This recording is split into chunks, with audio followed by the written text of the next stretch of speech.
e a nave partiu. Já houve um tempo em que, se quiséssemos deixar a Terra, precisávamos de uma carona do governo. Mas isso está para mudar, graças ao sonho de um bilionário: o turismo espacial. Assim como os astronautas, os turistas vão precisar de um lugar para partir. Não será um aeroporto, mas um espaçoporto. Acho que este design em especial nunca foi construído antes em lugar algum do mundo. Então, onde no mundo eles vão construí-lo? Bem-vindos ao aeroporto espacial. É um desafio e tanto.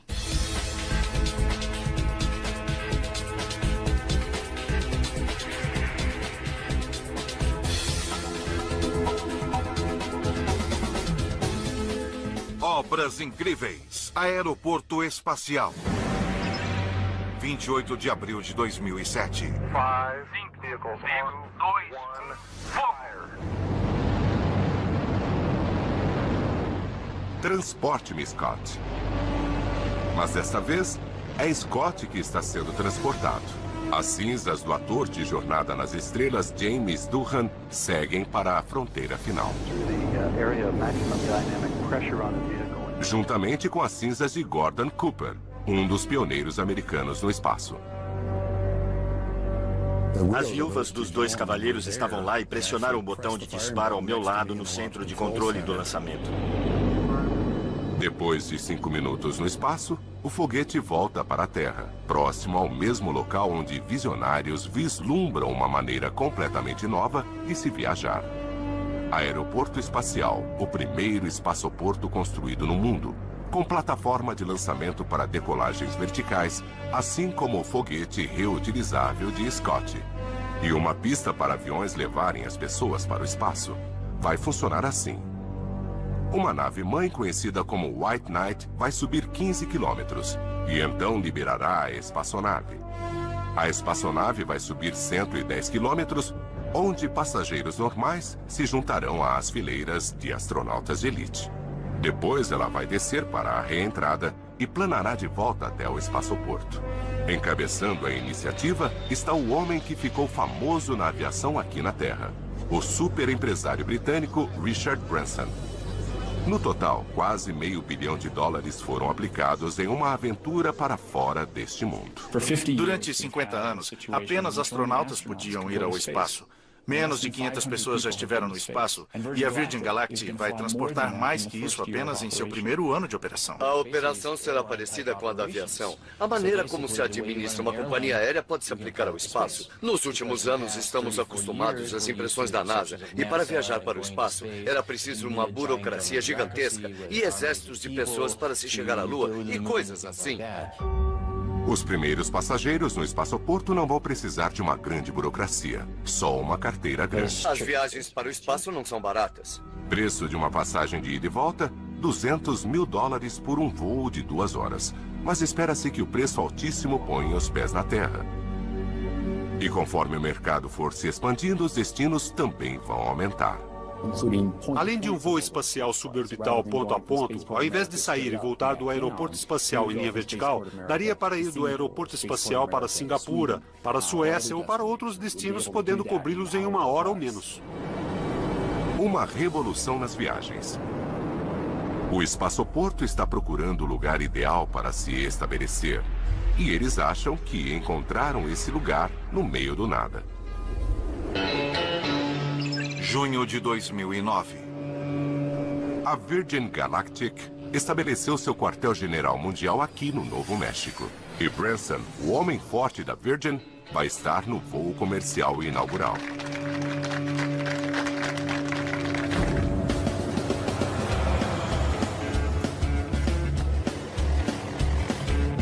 Quando o espaçoporto estiver pronto, a Virgin planeja lançar seu primeiro voo para o espaço. Lá vem ela. Nessa nave-mãe chamada de White Knight, que vai transportar os turistas para o céu. Por uma incrível coincidência, o espaçoporto está tomando força ao mesmo tempo em que os Estados Unidos estão aterrissando o ônibus espacial. A indústria está preenchendo um espaço aberto deixado pelo governo.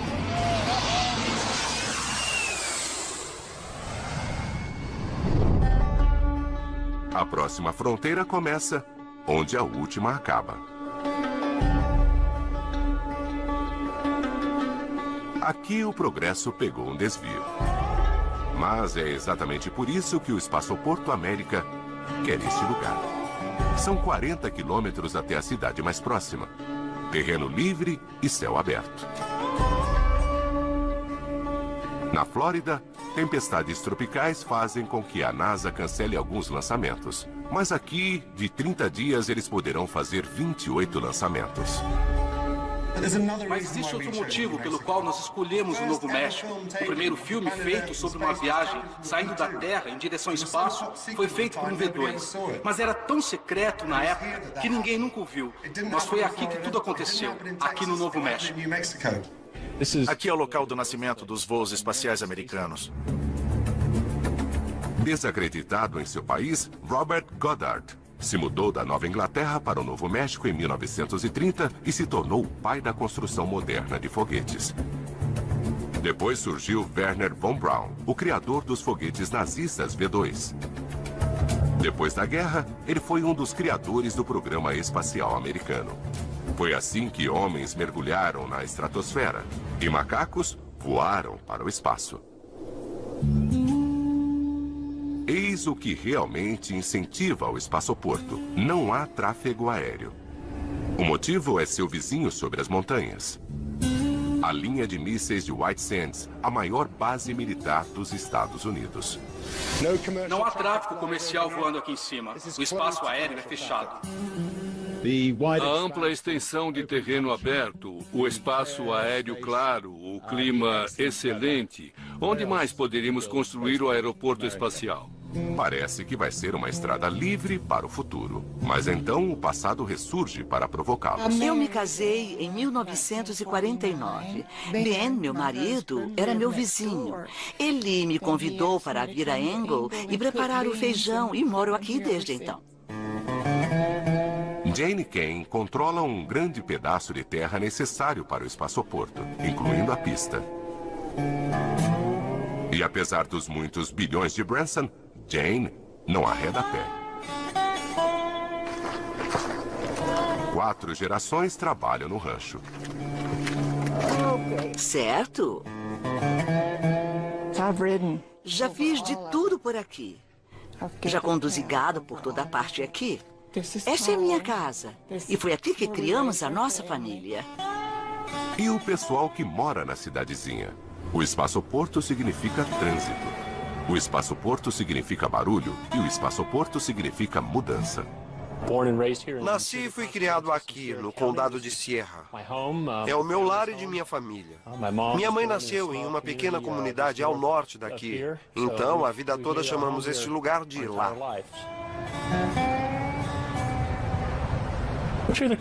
Esta é uma cidade pequena. Tudo é muito calmo. Tudo fecha por volta de 6 horas da tarde, quase todos os dias. Se o espaçoporto chegar com tudo, a cidade nunca mais será a mesma. Mas no final, a economia vence a tradição. Somos uma comunidade adormecida há muitos anos. O espaçoporto nos oferece uma oportunidade, uma nova promessa, um novo futuro para o desenvolvimento da economia e isto acontecer com as crianças que estão crescendo aqui agora, que acreditam realmente que o espaço, a engenharia, a tecnologia de ponta e a matemática possa realmente fazer parte do futuro. Agora a cidade está no páreo para se tornar um dos 2 portões para o espaçoporto, ao lado desta outra cidade. População, menos de 1.200 pessoas. Isso não dá nem 2 ônibus espaciais lotados. Hatch é uma cidade agrícola, conhecida por produzir os melhores tiles do mundo. Mas, neste momento, Hatch está preocupada com trabalho. O espaçoporto pode criar mais de 2.000 empregos, mais do que toda a população de Hatch.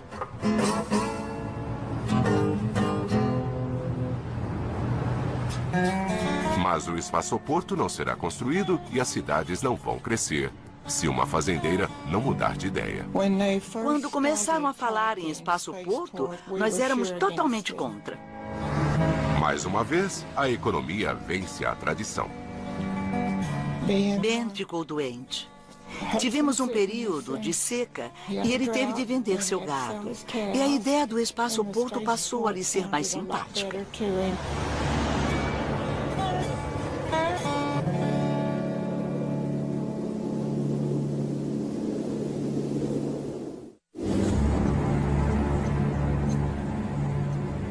Se eles acharam que Jane era durona, esperem só. O espaço-porto ainda tem um monte de obstáculos a serem vencidos. Não é fácil fazer o que estamos fazendo aqui. E não vai ser fácil. Para começar, eles projetaram um terminal futurístico para combinar com seus sonhos sagazes. Mas ninguém tinha construído nada parecido antes. E o maior bem do espaço-porto também é sua maior desvantagem. Localização. Se isto estivesse sendo construído na cidade, seria muito mais rápido e fácil. Mas por estar tão longe, tornou-se um grande problema. Eles precisam trazer tudo o que eles precisam, inclusive eletricidade. Eles vão ter de construir sua própria subestação elétrica, com quase 10 quilômetros de cabos elétricos. E mesmo assim, às vezes, falta energia. Nem todo o serviço telefônico funciona aqui. Na verdade, eu não tenho serviço de telefonia celular. Poderemos ter 300 a 400 pessoas trabalhando aqui em um determinado momento, quando a coisa engrenar. Onde essas pessoas vão ficar? A cidade mais próxima fica a 55 quilômetros. A maior parte de nosso pessoal vem de Albuquerque e a distância é grande para cobrir todos os dias. Então eles estão ficando em hotéis na cidade, ou em trailers, ou em pequenos apartamentos. Leva 1 hora passando pelo Canyon para chegar até aqui, e depois 1 hora para voltar à noite. Então nosso dia de trabalho não termina quando saímos do trabalho. Durante a semana moramos aqui e nos fins de semana vamos para casa ver nossas famílias. Algumas pessoas ainda desconfiam do futuro que está chegando. Só para trazer o que eles precisam para despejar o concreto vai envolver 12 mil cargas de caminhão. Isso dá mais viagens que moradores. Eles estão pedindo itinerários alternativos. Dada a localização do canteiro de obras, não há muitas rotas alternativas por aqui. E para começar, as ruas não foram projetadas para a construção. O sistema viário daqui é bastante estreito porque ele é usado principalmente pelo gado e só os fazendeiros se movimentam por aqui. Vamos usar equipamento que mede 3,5 metros de largura sozinho. E algumas peças de equipamento que vamos trazer são ainda mais largas que isso. De fato, este equipamento serve para a construção de uma estrada. O espaço-porto é tão remoto que eles terão de pavimentar 20 quilômetros só para chegarem até o canteiro de obras.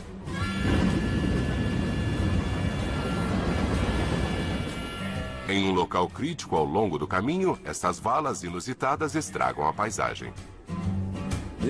Isso se chama sucção Alaman por aqui. E ela leva embora uma quantidade significativa de água durante a chuva, na estação chuvosa. A quantidade de água que passa por aqui é bem grande. E esse é o motivo de haver uma ponte. A ponte é feita com segmentos pré-moldados gigantescos, cada um pesando até 60 toneladas. E foi um trajeto nervoso trazê-los até aqui. Entre a frente do caminhão e a traseira da carga eram quase 61 metros e tivemos de fazer curvas bastante fechadas para fazê-los chegar através desses cânions. Agosto de 2009. Com o canteiro de obras finalmente conectado com o mundo exterior, a construção começa com a parte comercial do espaço-porto, a pista. Mais larga que um campo de futebol e com mais de 3 quilômetros de comprimento, ela é comprida o suficiente para receber um 747. E eles vão precisar de cada centímetro dela para a viagem para fora desse mundo. Em sua volta ao aeroporto espacial, a espaçonave vai deslizar como o ônibus espacial, mas é aí que a semelhança termina. Para as decolagens, o ônibus precisa de mais combustível, mais infraestrutura e mais potencial humano. No espaço-porto, eles vão usar a pista para decolagens com a espaçonave transportada pela White Knight muito mais barata que o lançamento vertical, como é o do ônibus.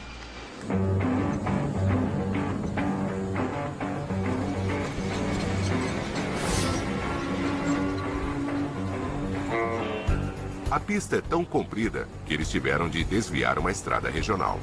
É muito espessa, então é como se fossem construir o maior bolo em camadas do mundo.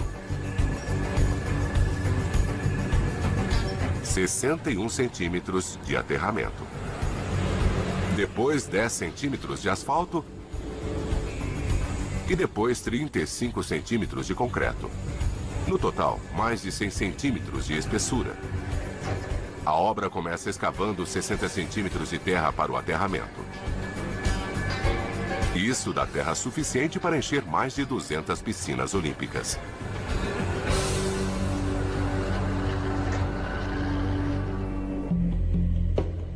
Antes que uma pá encoste na terra, o passado se apresenta novamente. Mais embaixo das camadas da pista encontram-se estratos da história. E os arqueólogos precisam examinar cada centímetro. Próximo ao local das obras está o Camino Real, a estrada real da Espanha colonial. Com quase 2.000 quilômetros de extensão desde a cidade do México até Santa Fé, viajantes vagaram por essa estrada durante 300 anos. E por trás de toda essa cerca encontram-se 3 séculos de lixo histórico. Quando a gente anda pela estrada olhando para o chão, é possível encontrar pedaços de cerâmica, artefatos dos dias de antigamente. No total, 1.100 hectares precisam ser vasculhados. Isso equivale a mais de 800 campos de futebol. Por mais amplo que este local possa parecer, as opções para o layout eram poucas. Se fôssemos mais para o oeste, entraríamos em mais áreas e recursos culturais que estamos tentando evitar. Obviamente, com os cabos de força no leste, não podíamos ir para o leste. E a maioria das pistas no sul do Novo México tem orientação leste-oeste. Nossa pista está quase que diretamente norte-sul. Temos as montanhas Caballo a oeste e temos as montanhas San Andreas a leste. Graças às 2 cadeias de montanhas que nos rodeiam aqui, descobrimos que essa seria a orientação que nos permitiria tirar vantagem do vento e também era mais apropriada para o terreno. A natureza criou condições ideais para voar, mas não para construir. No inverno, os equipamentos congelam. E no verão, os homens cozinham. Tempestades com ventanias podem interromper todo o trabalho. E a chuva pode transformar o deserto em um lamaçal. E como chove aqui? Quando chove, chove muito. Esta região é famosa por suas inundações repentinas. Pode chover entre 12,5 e 25 milímetros na base das montanhas mais próximas. A água não penetra muito no chão. E em 1 hora temos entre 30 e 60 centímetros de água passando por estes córregos. Os drenos e tudo mais se enchem rapidamente por aqui. A gente pode ficar em uma situação ruim se estiver no lugar errado. Na semana passada, nós tivemos 37 milímetros de chuva. E em 30 minutos, tudo por aqui estava intransitável. Este terreno fica muito escorregadio e a gente não consegue muita tração nele. Então, 5 horas depois, tudo volta a ficar seco de novo.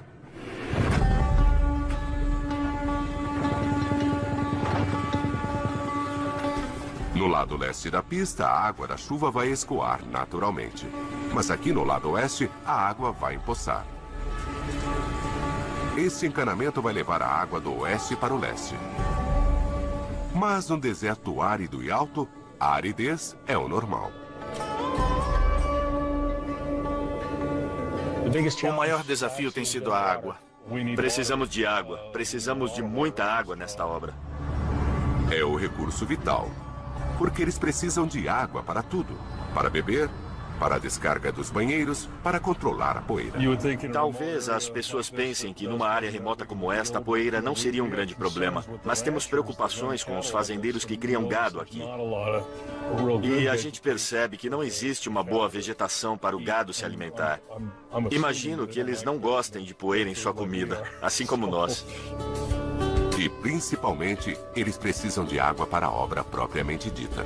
A maneira mais prática de se proceder no trabalho na terra é usar entre 150 e 230 litros por metro cúbico de terra para se conseguir alcançar a compactação e a umidade apropriada. A fórmula do concreto exige água. Se não há água, não há concreto. Então, se não tem água, ninguém constrói nada. Essa é uma carga de 37 mil litros de água. Leva cerca de 10 minutos para essa carga desaparecer. Essa coisa some muito depressa.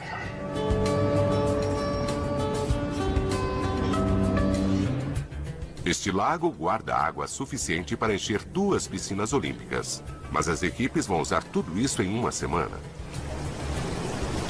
A água vem de um poço distante. E como tudo no oeste americano, ela vem com uma boa história. A ferrovia passa ao lado do Espaço Porto. Hoje é uma linha de carga, mas costumava ser uma linha de passageiros.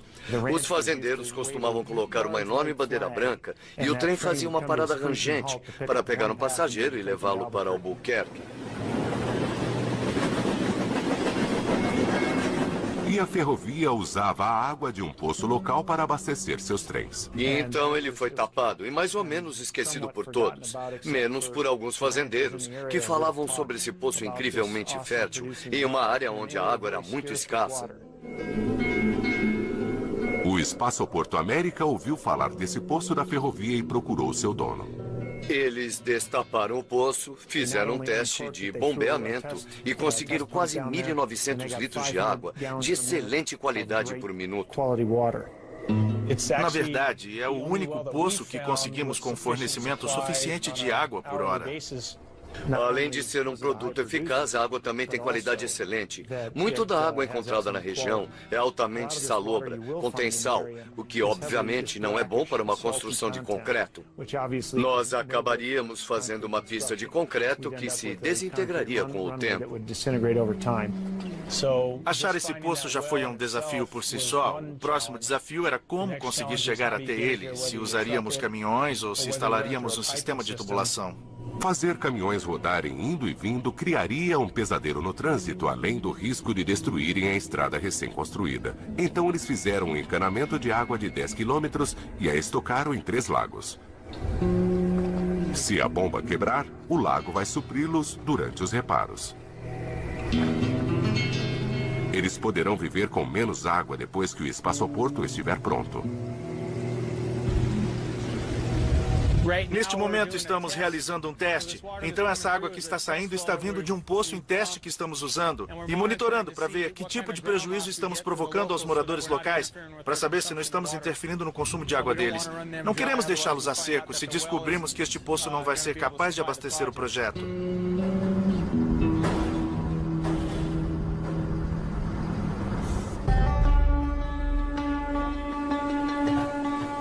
Conforme o espaçoporto vai surgindo, o lençol de água vai baixando. Os empreiteiros vão ter de levar água de caminhão para os fazendeiros até que o lençol de água se recupere. 2 meses depois. A água continua sendo uma dor de cabeça. Chegamos hoje de manhã e descobrimos que os pneus de uma das carretas de água estavam no chão. Então estamos trabalhando com uma só. E tudo que esta carreta está fazendo é se dedicar ao controle de poeira. O culpado provável desse atraso na obra é exclusivo desta parte dos Estados Unidos. Espinhos de mesquita que têm 5 centímetros de comprimento e são afiados como pregos. Vai ser um prejuízo de $6.000. O custo de um pneu. Meio-dia para o concerto.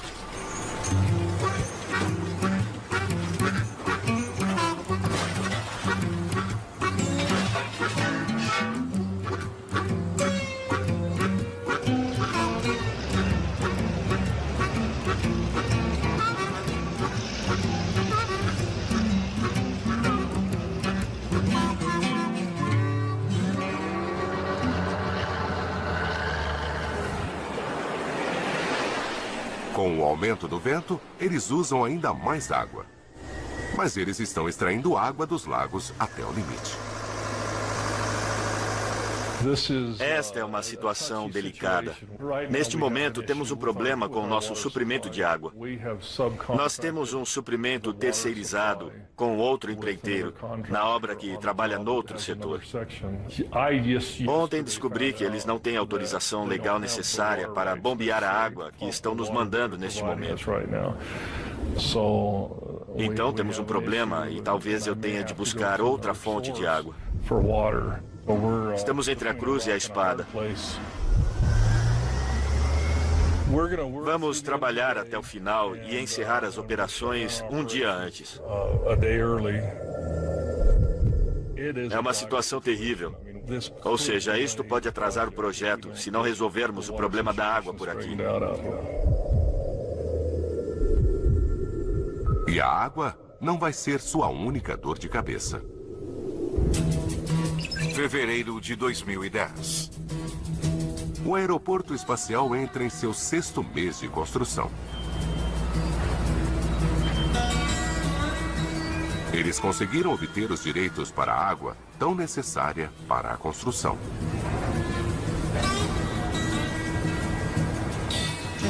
Na pista, as equipes construíram o aterro e começaram a despejar a próxima camada, 10 centímetros de asfalto. Depois do asfalto, vem a última camada, o concreto. E que fim levou toda a terra que eles retiraram? Ela está sendo bem usada, montando a fundação para a parte humana do espaçoporto. A construção do hangar que vai abrigar os funcionários, passageiros e aeronaves. A terra é misturada à areia para formar o aterramento firme para o hangar. Em um terreno plano, até mesmo um edifício de 3 andares se destaca na paisagem. Em relação ao novo prédio, alguns vizinhos reclamaram da vista. 11 tribos indígenas mantêm laços com a terra. E eles se preocupam que uma vista que tem séculos de idade seja arruinada. Os arquitetos trouxeram uma solução engenhosa, a harmonização. Agora, a gente vê o prédio. Agora, não vê mais. Mesmo do lado mais exposto, o perfil do telhado ondula como as montanhas, para depois se misturar a elas. Abril de 2010.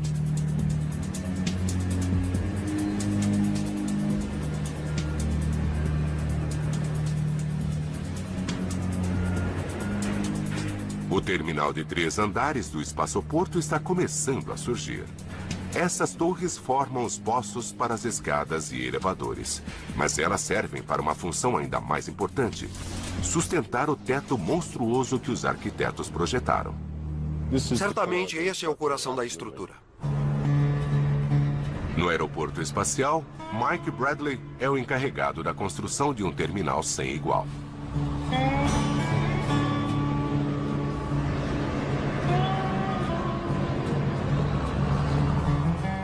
As torres do gigantesco hangar do espaçoporto surgem passo a passo. Equipes despejam concreto em cada estrutura e seguem para a próxima etapa, a não ser que a natureza interfira. Os guindastes desligam automaticamente se a velocidade atingir 48 km por hora. Nas últimas semanas já tivemos casos de rajadas de 72 e até 96 km por hora. Então tivemos que trabalhar horas extras para poder manter a programação.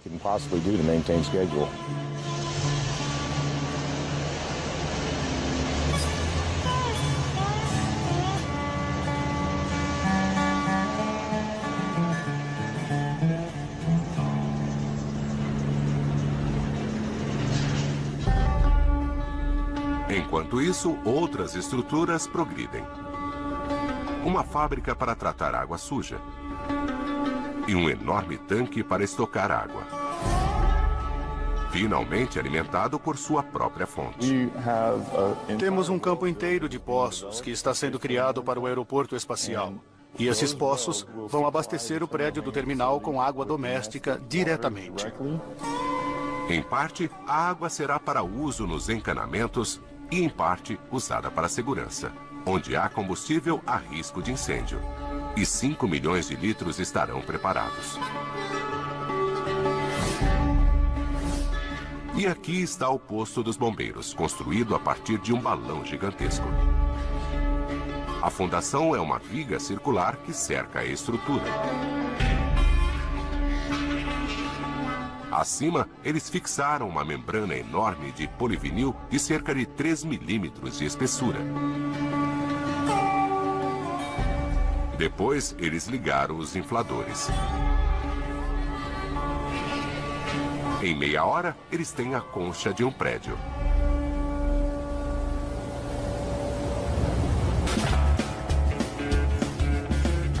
Para tornar a concha rígida, espuma de poliuretano é lançada em jatos em direção da membrana. Depois, barras de reforço são fixadas para formar a fundação para o concreto, assim como foi feito na pista. Mas não se vê concreto ser aplicado dessa maneira todos os dias. Eles estão lançando jatos de concreto. Esse é um método que economiza dinheiro e tempo, conhecido como shotcreting. Apenas um punhado de empresas no mundo fazem prédios assim. Então esse deve ser o primeiro posto de bombeiros inflado do mundo. Em um projeto como este, não dá para ir jogando concreto de cima para baixo. É um processo lento, onde precisamos começar a construir meio centímetro de cada vez. Nesse momento temos uma base de cerca de 18 centímetros de altura e uma camada de shotcreting de cerca de 3 centímetros a partir do centro da concha. Depois desse processo, construiremos até atingir a profundidade completa. Camada a camada, a concha vai ganhando resistência. Quando atingirmos a profundidade necessária, juntamente com as aberturas, faremos os recortes e, nesse ponto, o prédio vai assumir sua verdadeira forma e aparência esperada. Como esta amostra. Estes prédios são incríveis quando se fala de acústica. A gente fica de um lado do domo e não importa o tamanho do domo. Se houver alguém do outro lado, ele será capaz de nos ouvir claramente. A palavra que o espaçoporto teme ouvir é fogo. Mas carros de bombeiros vão estar a postos aqui só para garantir. Mesmo durante o andamento da construção, o cliente já está operando a partir do espaçoporto. Não existem muitas empresas que lancem foguetes para viver. A empresa Up Aerospace transporta cargas e não pessoas. Neste momento, nossos foguetes são pequenos. Eles são chamados de foguetes suborbitais.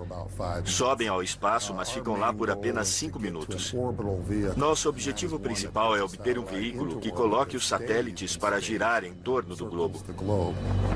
E eles têm um cliente grande esperando por eles. Graças à tecnologia moderna, estamos mudando para satélites cada vez menores. A Força Aérea está interessada neste curto acesso ao espaço, e é aí que poderemos trazer nossos satélites para serem colocados em veículos de lançamento que decolarão do aeroporto espacial.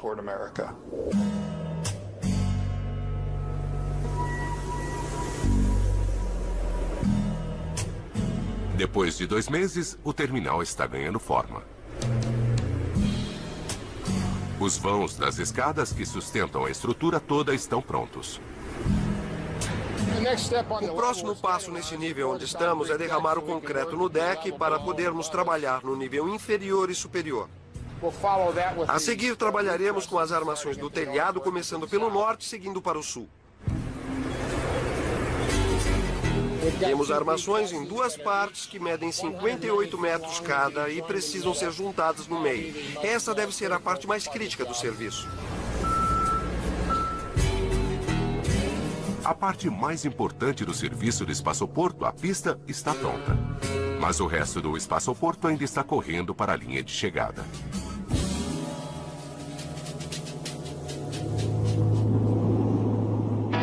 Agosto de 2010.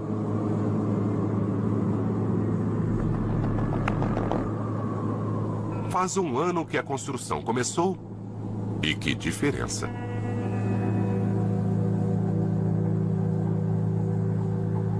Mas algumas coisas nunca mudam. Está muito quente aqui, como vocês podem ver. Espera-se que esta semana atinjamos quase 38 graus centígrados.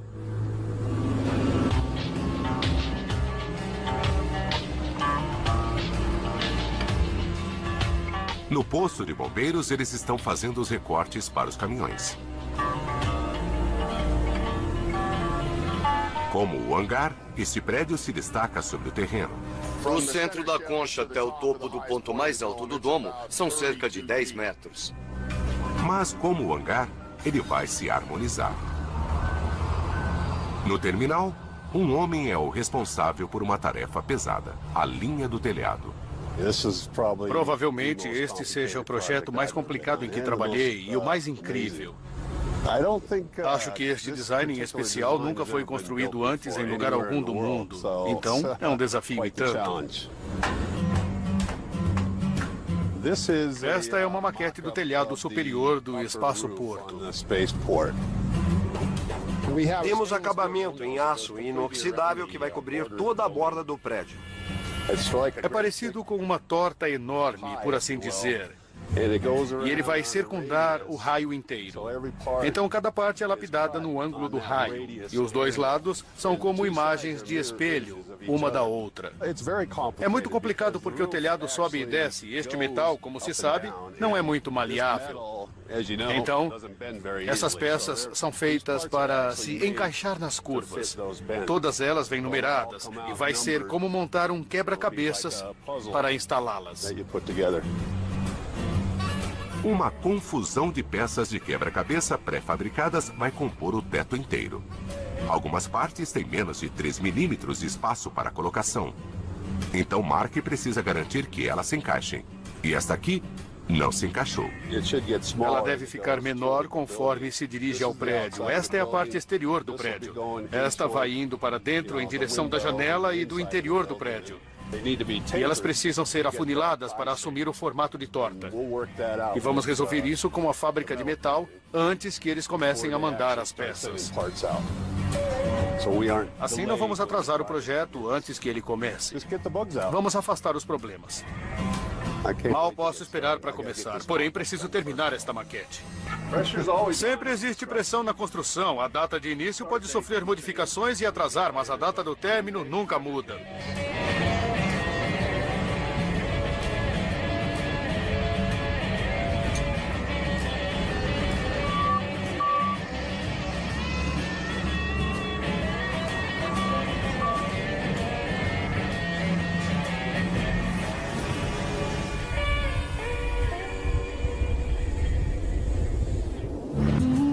Quanto mais enchimento puserem no hangar, mais ele ficará harmonizado. Este é o lado que vai receber os passageiros que chegarão no ônibus para manter um mínimo de trânsito. Eles vão entrar em algo que parece uma trincheira na terra. Todas as cores exteriores são pré-finalizadas em ferrugem para combinar com a superfície do deserto. Então ele vai ficar bem disfarçado. Manter-se discreto vai respeitar os desejos dos vizinhos. Mas escondida nessa forma agradável aos olhos está uma função prática. Embaixo dos montes de terra serão instalados tubos de concreto que ajudarão a manter o calor, o frescor no prédio de maneira inteiramente natural. Os tubos ficarão enterrados em solo com temperatura constante. Assim, quando o ar fluir para dentro do prédio, ele será refrescado no verão e aquecido no inverno. Mais uma maneira de fazer o espaçoporto não ser um peso sobre a terra. Estamos na elevação oeste do terceiro andar, que é a entrada principal do prédio. Temos aquecedores portáteis para podermos continuar a trabalhar durante todo o inverno.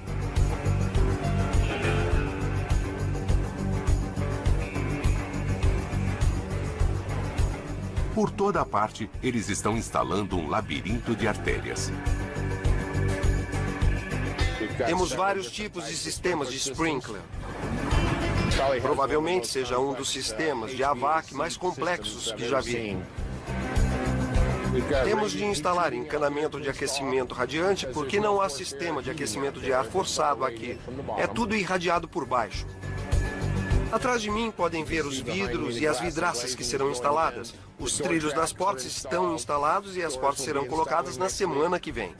Nesses trilhos correrão as enormes portas do hangar. A face da armação da porta vai ser coberta por uma camada de metal de 6 milímetros. E de novo vai ser no tom marrom para combinar com o chão do deserto. E eles estão terminando a sala que terá à vista.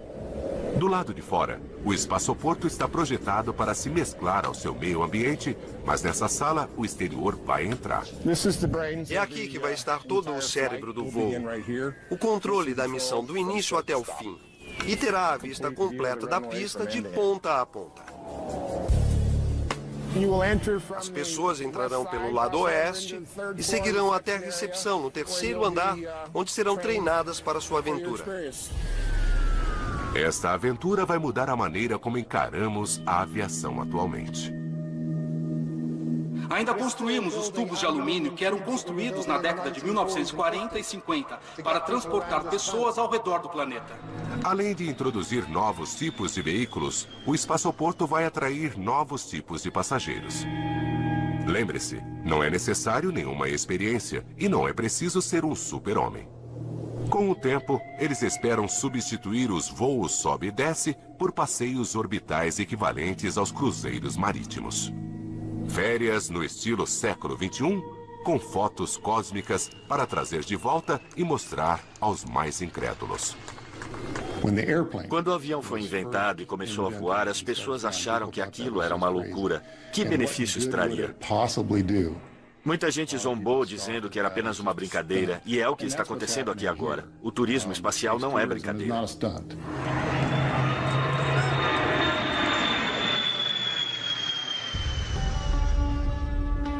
Março de 2011. O espaçoporto entra na reta final. O hangar agora brilha com sua fachada de vidro feita especialmente na Alemanha. Uma das melhores vistas que podemos encontrar em qualquer pista. Mark resolveu todos os probleminhas do componente mais complexo, o arremate do telhado. Agora eles podem começar a instalar as peças do quebra-cabeça. Tudo começa por ali, exatamente no centro do prédio. E como este prédio é simétrico, os dois lados são exatamente iguais. O arremate começa primeiro naquela peça e depois tudo se encaixa a partir dali. Cada um desses painéis é feito especialmente, então se algo acontecer com um deles, ou se um painel foi feito errado, não podemos continuar porque tudo precisa se encaixar perfeitamente. Para se chegar a um painel é preciso desmontar tudo para retirá-lo. Quanto mais o espaçoporto se destaca de um lado, mais ele se mescla do outro.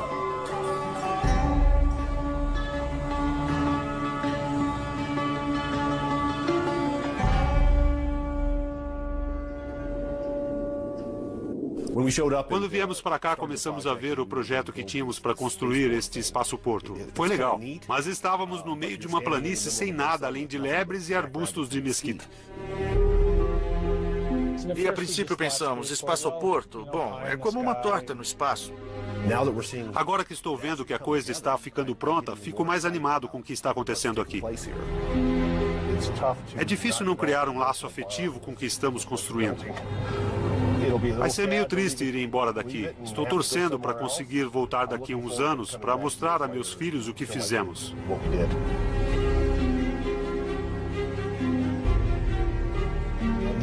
Esta é uma chance de fazer parte da história. É a mesma chance que os irmãos Wright tiveram. E quando os irmãos Wright construíram o primeiro avião, será que eles imaginaram que haveria pistas de decolagem e aterrissagem em cada cidade importante? Este é o primeiro passo de muitos que ainda virão, acredito nisso. Estão preparados para receber o aeroporto espacial? Sim, estamos!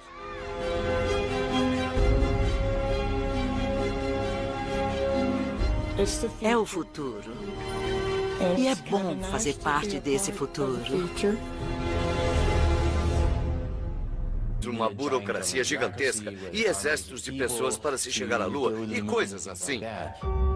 Os primeiros passageiros no espaçoporto não vão precisar de uma grande burocracia. Só uma carteira grande. As viagens para o espaço não são baratas. Preço de uma passagem de ida e volta, $200 mil por um voo de 2 horas.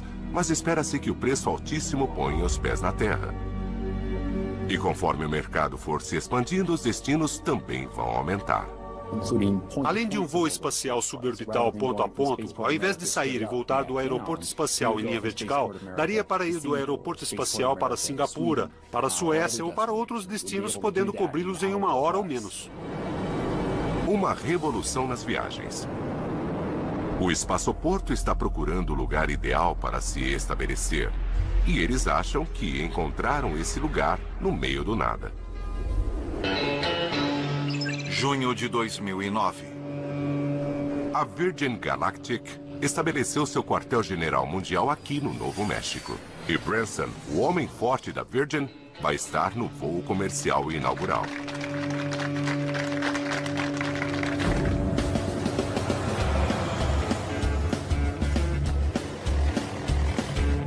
Quando o espaçoporto estiver pronto, a Virgin planeja lançar seu primeiro voo para o espaço.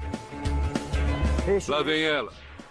Nessa nave-mãe chamada de White Knight, que vai transportar os turistas para o céu. Por uma incrível coincidência, o espaçoporto está tomando força ao mesmo tempo em que os Estados Unidos estão aterrissando o ônibus espacial. A indústria está preenchendo um espaço aberto deixado pelo governo.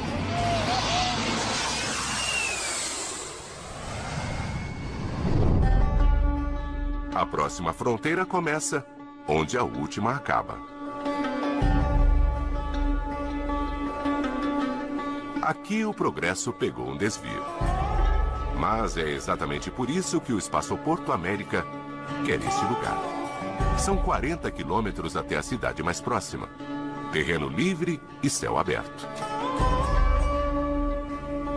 Na Flórida, tempestades tropicais fazem com que a NASA cancele alguns lançamentos. Mas aqui, de 30 dias, eles poderão fazer 28 lançamentos.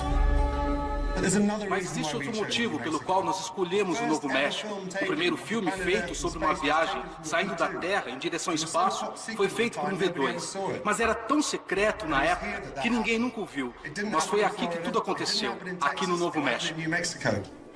Aqui é o local do nascimento dos voos espaciais americanos. Desacreditado em seu país, Robert Goddard se mudou da Nova Inglaterra para o Novo México em 1930 e se tornou... Temos um campo inteiro de poços que está sendo criado para o aeroporto espacial. E esses poços vão abastecer o prédio do terminal com água doméstica diretamente. Em parte, a água será para uso nos encanamentos e, em parte, usada para segurança. Onde há combustível, há risco de incêndio. E 5 milhões de litros estarão preparados. E aqui está o posto dos bombeiros, construído a partir de um balão gigantesco. A fundação é uma viga circular que cerca a estrutura. Acima, eles fixaram uma membrana enorme de polivinil de cerca de 3 milímetros de espessura. Depois, eles ligaram os infladores. Em meia hora, eles têm a concha de um prédio.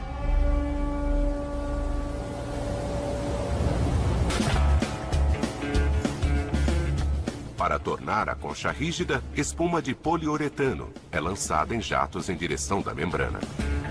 Depois, barras de reforço são fixadas para formar a fundação para o concreto, assim como foi feito na pista. Mas não se vê concreto ser aplicado dessa maneira todos os dias. Eles estão lançando jatos de concreto. Esse é um método que economiza dinheiro e tempo conhecido como shotcreting. Apenas um punhado de empresas no mundo fazem prédios assim. Então esse deve ser o primeiro posto de bombeiros inflado do mundo.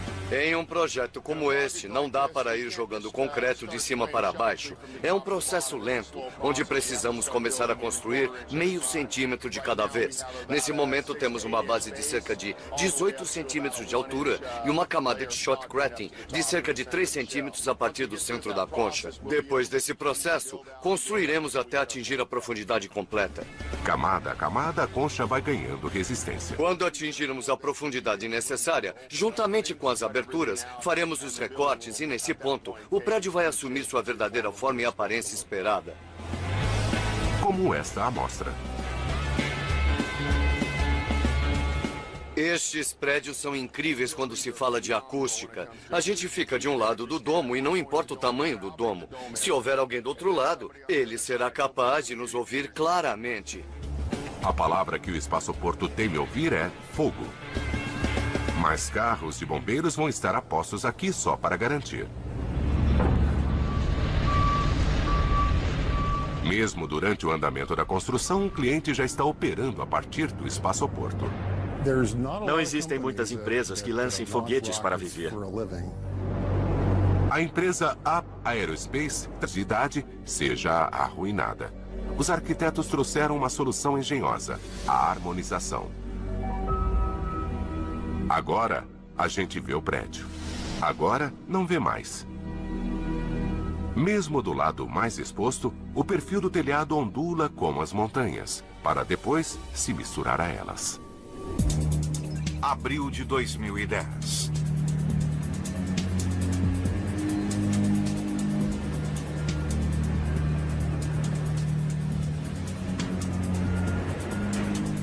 O terminal de 3 andares do espaçoporto está começando a surgir. Essas torres formam os poços para as escadas e elevadores, mas elas servem para uma função ainda mais importante: sustentar o teto monstruoso que os arquitetos projetaram. Certamente esse é o coração da estrutura. No aeroporto espacial, Mike Bradley é o encarregado da construção de um terminal sem igual.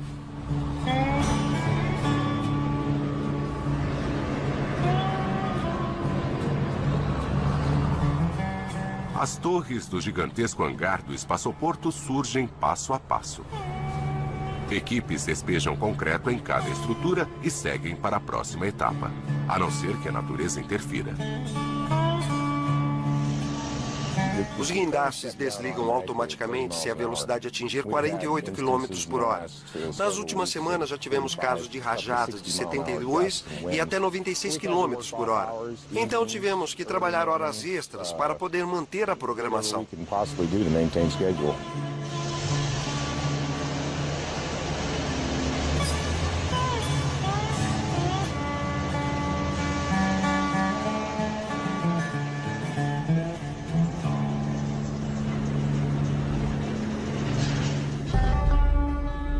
Enquanto isso, outras estruturas progridem. Uma fábrica para tratar água suja. E um enorme tanque para estocar água. Finalmente alimentado por sua própria fonte. Temos um campo inteiro de poços que está sendo criado para o aeroporto espacial. E esses poços vão abastecer o prédio do terminal com água doméstica diretamente. Em parte, a água será para uso nos encanamentos e, em parte, usada para segurança, onde há combustível a risco de incêndio. E 5 milhões de litros estarão preparados. E aqui está o posto dos bombeiros, construído a partir de um balão gigantesco. A fundação é uma viga circular que cerca a estrutura. Acima, eles fixaram uma membrana etir. Não será um aeroporto, mas um espaçoporto. Acho que este design em especial nunca foi construído antes em lugar algum do mundo. Então, onde no mundo eles vão construí-lo? Bem-vindos ao aeroporto espacial. É um desafio e tanto.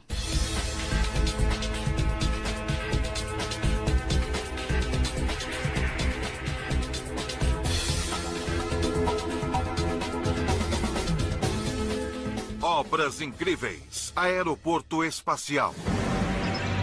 28 de abril de 2007. 5 vehicles, 2, 1, fire. Transporte-me, Scott. Mas desta vez, é Scott que está sendo transportado. As cinzas do ator de Jornada nas Estrelas, James Doohan, seguem para a fronteira final. Juntamente com as cinzas de Gordon Cooper, um dos pioneiros americanos no espaço. As viúvas dos 2 cavalheiros estavam lá e pressionaram o botão de disparo ao meu lado no centro de controle do lançamento. Depois de 5 minutos no espaço, o foguete volta para a Terra, próximo ao mesmo local onde visionários vislumbram uma maneira completamente nova de se viajar. Aeroporto Espacial, o primeiro espaçoporto construído no mundo, com plataforma de lançamento para decolagens verticais, assim como o foguete reutilizável de Scott. E uma pista para aviões levarem as pessoas para o espaço. Vai funcionar assim. Uma nave-mãe conhecida como White Knight vai subir 15 quilômetros e então liberará a espaçonave. A espaçonave vai subir 110 quilômetros, onde passageiros normais se juntarão às fileiras de astronautas de elite. Depois ela vai descer para a reentrada e planará de volta até o espaçoporto. Encabeçando a iniciativa está o homem que ficou famoso na aviação aqui na Terra, o superempresário britânico Richard Branson. No total, quase $500 milhões foram aplicados em uma aventura para fora deste mundo. Durante 50 anos, apenas astronautas podiam ir ao espaço. Menos de 500 pessoas já estiveram no espaço e a Virgin Galactic vai transportar mais que isso apenas em seu primeiro ano de operação. A operação será parecida com a da aviação. A maneira como se administra uma companhia aérea pode se aplicar ao espaço. Nos últimos anos, estamos acostumados às impressões da NASA e para viajar para o espaço era preciso uma burocracia gigantesca e exércitos de pessoas para se chegar à Lua e coisas assim. Os primeiros passageiros no espaçoporto não vão precisar de uma grande burocracia, só uma carteira grande. As viagens aqui e depois 1 hora para voltar à noite. Então, nosso dia de trabalho não termina quando saímos do trabalho. Durante a semana moramos aqui e nos fins de semana vamos para casa ver nossas famílias. Algumas pessoas ainda desconfiam do futuro que está chegando. Só para trazer o que eles precisam para despejar o concreto vai envolver 12 mil cargas de caminhão. Isso dá mais viagens que moradores. Eles estão pedindo itinerários alternativos. Dada a localização do canteiro de obras, não há muitas rotas alternativas por aqui. E para começar, as ruas não foram projetadas para a construção. O sistema viário daqui é bastante estreito porque ele é usado principalmente pelo gado e só os fazendeiros se movimentam por aqui. Vamos usar equipamento que mede 3,5 metros de largura sozinho. E algumas peças de equipamento que vamos trazer são ainda mais largas que isso. De fato, este equipamento serve para a construção de uma estrada. O espaçoporto é tão remoto que eles terão de pavimentar 20 quilômetros só para chegarem até o canteiro de obras.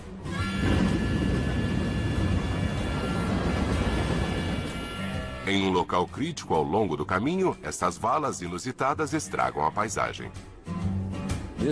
Isso se chama sucção Alaman por aqui. E ela leva embora uma quantidade significativa de água durante a chuva, na estação chuvosa. A quantidade de água que passa por aqui é bem grande. E esse é o motivo de haver uma ponte. A ponte é feita com segmentos pré-moldados gigantescos, cada um pesando até 60 toneladas. E foi um trajeto nervoso trazê-los até aqui. Entre a frente do caminhão e a traseira da carga eram quase 61 metros e tivemos de fazer curvas bastante fechadas para fazê-los chegar através desses cânions. Agosto de 2009. Com o canteiro de obras finalmente conectado com o mundo exterior, a construção começa com a parte comercial do espaçoporto, a pista. Mais larga que um campo de futebol e com mais de 3 quilômetros de comprimento, ela é comprida o suficiente para receber um 747. E eles vão precisar de cada centímetro dela para a viagem para fora deste mundo. Em sua volta ao aeroporto espacial, a espaçonave vai deslizar como o ônibus espacial. Mas é aí que a semelhança termina.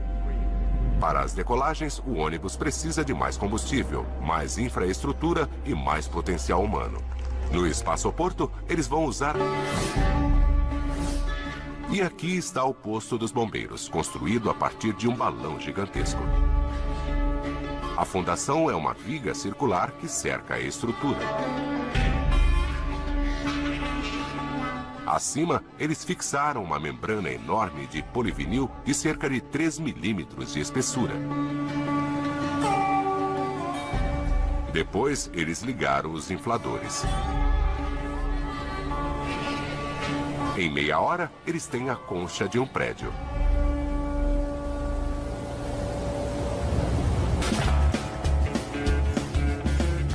Para tornar a concha rígida, espuma de poliuretano é lançada em jatos em direção da membrana. Depois, barras de reforço são fixadas para formar a fundação para o concreto, assim como foi feito na pista. Mas não se vê concreto ser aplicado dessa maneira todos os dias. Eles estão lançando jatos de concreto. Esse é um método que economiza dinheiro e tempo conhecido como shotcreting. Apenas um punhado de empresas no mundo fazem prédios assim. Então esse deve ser o primeiro posto de bombeiros inflado do mundo. Em um projeto como este, não dá para ir jogando concreto de cima para baixo. É um processo lento, onde precisamos começar a construir meio centímetro de cada vez. Nesse momento temos uma base de cerca de 18 centímetros de altura e uma camada de shotcreting de cerca de 3 centímetros a partir do centro da concha. Depois desse processo, construiremos até atingir a profundidade completa. Camada a camada, a concha vai ganhando resistência. Quando atingirmos a profundidade necessária, juntamente com as aberturas, faremos os recortes e, nesse ponto, o prédio vai assumir sua verdadeira forma e aparência esperada. Como esta amostra. Estes prédios são incríveis quando se fala de acústica. A gente fica de um lado do domo e não importa o tamanho do domo. Se houver alguém do outro lado, ele será capaz de nos ouvir claramente. A palavra que o espaçoporto teme ouvir é fogo. Mas carros de bombeiros vão estar a postos aqui só para garantir. Mesmo durante o andamento da construção, o cliente já está operando a partir do espaçoporto. Não existem muitas empresas que lancem foguetes para viver. A empresa Up Aerospace transporta cargas e não pessoas. Neste momento, nossos foguetes são pequenos. Eles são chamados de foguetes suborbitais. Sobem ao espaço, mas ficam lá por apenas 5 minutos. Nosso objetivo principal é obter um veículo que coloque os satélites para girar em torno do globo. E eles têm um cliente grande esperando por eles. Graças à tecnologia moderna, estamos mudando. 61 centímetros de aterramento. Depois 10 centímetros de asfalto. E depois 35 centímetros de concreto. No total, mais de 100 centímetros de espessura. A obra começa escavando 60 centímetros de terra para o aterramento. Isso dá terra suficiente para encher mais de 200 piscinas olímpicas.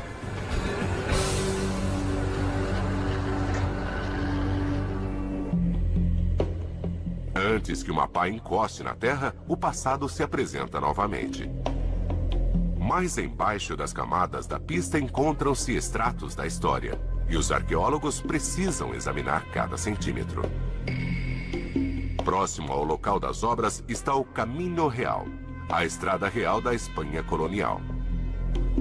Com quase 2.000 quilômetros de extensão desde a cidade do México até Santa Fé, viajantes vagaram por essa estrada durante 300 anos. E por trás de toda essa cerca encontram-se 3 séculos de lixo histórico. Quando a gente anda pela estrada olhando para o chão, é possível encontrar pedaços de cerâmica, artefatos dos dias de antigamente. No total, 1.100 hectares precisam ser vasculhados. Isso equivale a mais de 800 campos de futebol. Por mais amplo que este local possa parecer, as opções para o layout eram poucas. Se fôssemos mais para o oeste, entraríamos em mais áreas e recursos culturais que estamos tentando evitar. Obviamente, com os cabos de força no leste, não podíamos ir para o leste. E a maioria das pistas no sul do Novo México tem orientação leste-oeste. Nossa pista está quase que diretamente norte-sul. Temos as montanhas Caballo a oeste e temos as montanhas San Andreas a leste. Graças às 2 cadeias de montanhas que nos rodeiam aqui, Descobrimos que essa seria a orientação que nos permitiria tirar vantagem do vento e também era mais apropriada para o terreno.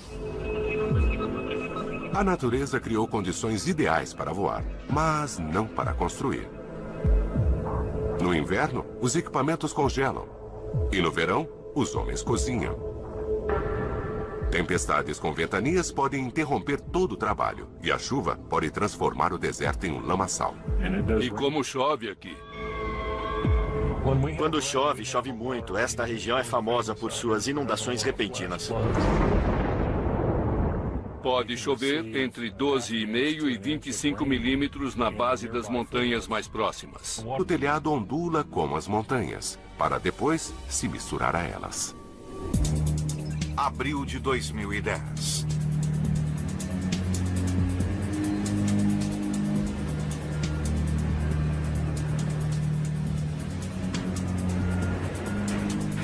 O terminal de 3 andares do espaçoporto está começando a surgir.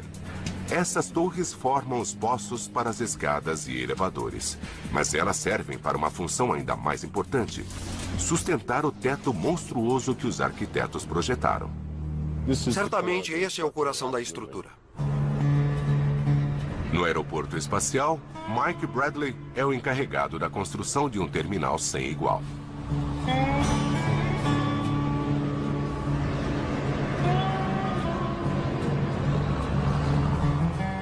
As torres do gigantesco hangar do espaçoporto surgem passo a passo. Equipes despejam concreto em cada estrutura e seguem para a próxima etapa, a não ser que a natureza interfira. Os guindastes desligam automaticamente se a velocidade atingir 48 km por hora. Nas últimas semanas já tivemos casos de rajadas de 72 e até 96 km por hora. Então tivemos que trabalhar horas extras para poder manter a programação.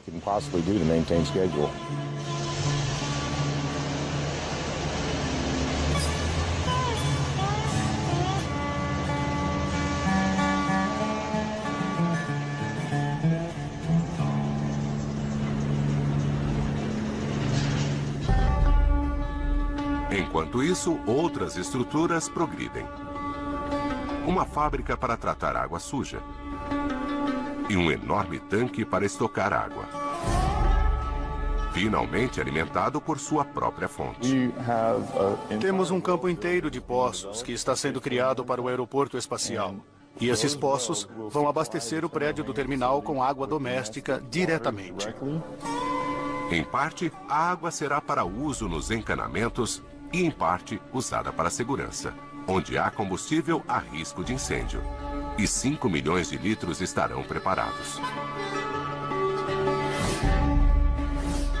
E aqui está o posto dos bombeiros, construído a partir de um balão gigantesco. A fundação é uma viga circular que cerca a estrutura. Acima, eles fixaram uma membrana enorme de polivinil de cerca de 3 milímetros de espessura. Depois, eles ligaram os infladores. Em meia hora, eles têm a concha de um prédio. Gente grande esperando por eles. Graças à tecnologia moderna, estamos mudando para satélites cada vez menores. A Força Aérea está interessada neste curto acesso ao espaço, e é aí que poderemos trazer nossos satélites para serem colocados em veículos de lançamento que decolarão do aeroporto espacial.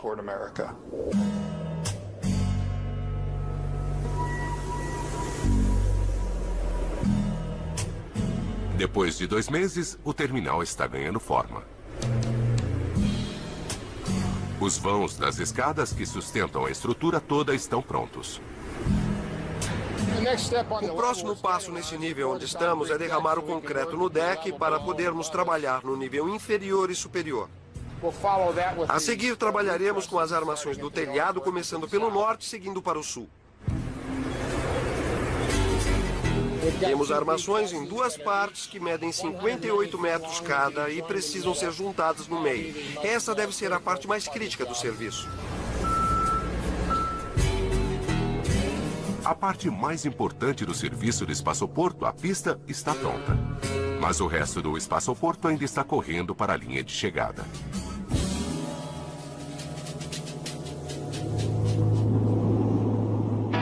Agosto de 2010.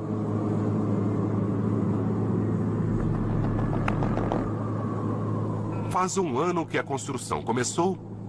E que diferença!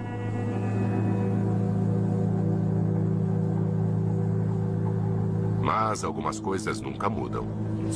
Está muito quente aqui, como vocês podem ver. Espera-se que esta semana atinjamos quase 38 graus centígrados.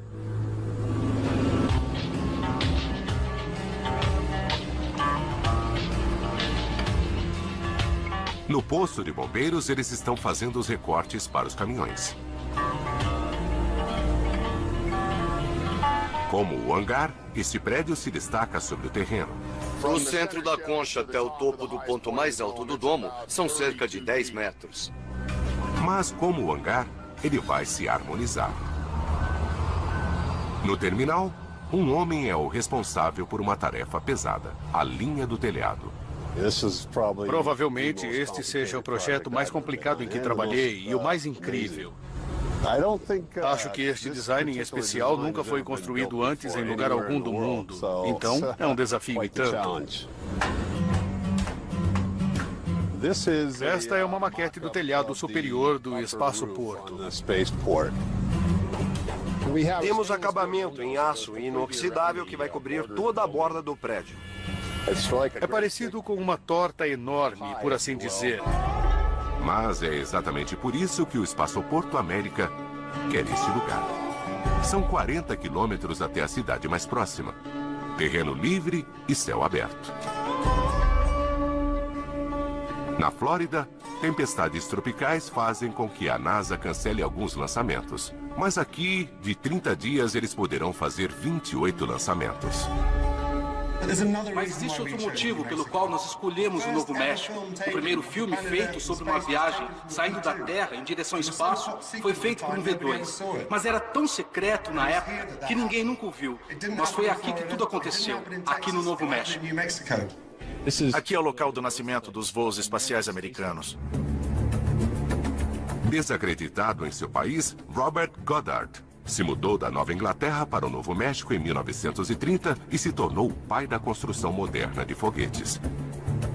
Depois surgiu Wernher von Braun, o criador dos foguetes nazistas V2. Depois da guerra, ele foi um dos criadores do programa espacial americano. Foi assim que homens mergulharam na estratosfera e macacos voaram para o espaço. Eis o que realmente incentiva o espaçoporto. Não há tráfego aéreo. O motivo é seu vizinho sobre as montanhas. A linha de mísseis de White Sands, a maior base militar dos Estados Unidos. Não há tráfego comercial voando aqui em cima. O espaço aéreo é fechado. A ampla extensão de terreno aberto, o espaço aéreo claro, o clima excelente. Onde mais poderíamos construir o aeroporto espacial? Parece que vai ser uma estrada livre para o futuro. Mas então o passado ressurge para provocá-los. Eu me casei em 1949. Ben, meu marido, era meu vizinho. Ele me convidou para vir a Engel e preparar o feijão e moro aqui desde então. Jane Kane controla um grande pedaço de terra necessário para o espaçoporto, incluindo a pista. E apesar dos muitos bilhões de Branson, Jane não arreda pé. 4 gerações trabalham no rancho. Certo. Já fiz de tudo por aqui. Já conduzi gado por toda a parte aqui. Essa é minha casa. E foi aqui que criamos a nossa família. E o pessoal que mora na cidadezinha? O espaçoporto significa trânsito. O espaçoporto significa barulho e o espaçoporto significa mudança. Nasci e fui criado aqui, no condado de Sierra. É o meu lar e de minha família. Minha mãe nasceu em uma pequena comunidade ao norte.